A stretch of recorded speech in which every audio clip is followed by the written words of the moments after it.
nyo, halos 4 na dekada na kayo sa servisyo bilang law enforcer. Ano na naman yung inyo pong nakikita? Pwede gawing batas. Alam naman natin, maraming mga problema pagdating sa mga kapulisan. Yung mga problema sa mga kapulisan, hindi natin pa rin nasasawata yung iba, mga scalawags. Anong pwede nga natin gawin batas tungkol dito? Napakaganda yung tanong mo kay Benedict.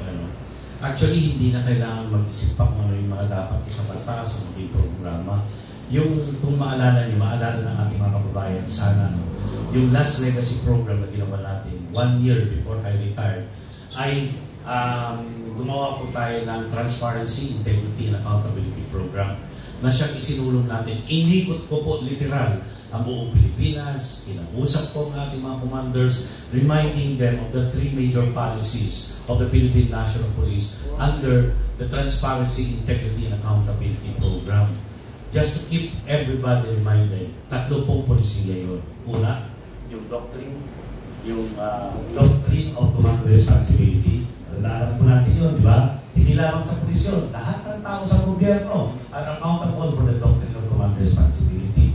Pag may nagkasala sa mga tauhan natin, mali at hindi natin sila pinarusahan, kahit ikaw ang Pangulo o ikaw yung commander, ay dapat mapatawag kami, di ba? Doctrine of command responsibility. Pangalawa po, ng polisiya, under the Transparency, Integrity, and Accountability Program, ay yung Police Operational Procedure, di ba? Laging may mga violations sa ganyan. Nagpapatawag ng Senado, nagpapatawag ng Kongreso, o ng mga iba't ibang investigating body, ay nandun po nagkakasali ang ating mga kapulisan.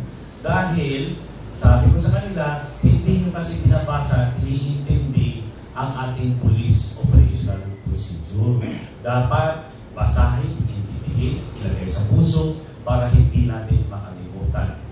Marami na ako na-attendan ng mga series of inquiry. Pinakahuli kong na-attendan, napakahiyang-hiya talaga ako sa Senate.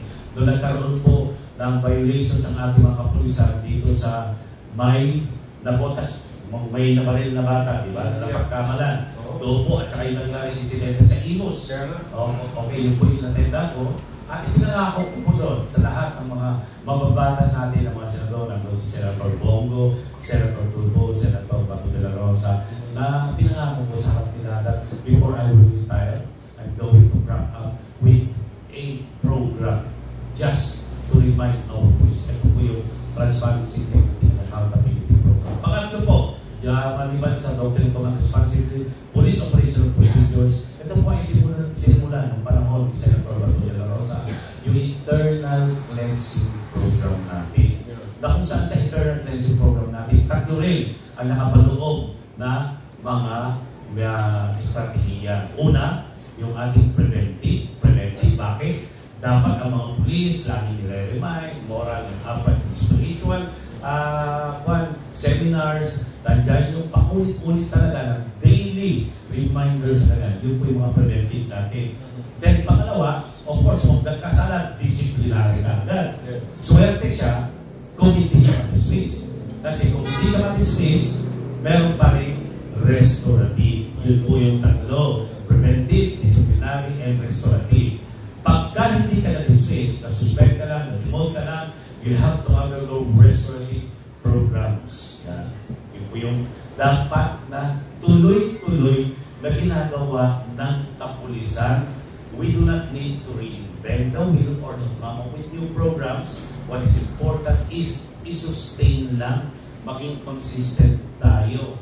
But unfortunately, parang hindi ko naman naririnig, diba? So yun po ang gagawin natin na ipupus natin para ma-sustain, para ma-remind ang ating mga kapulisan. Alright, maraming salamat.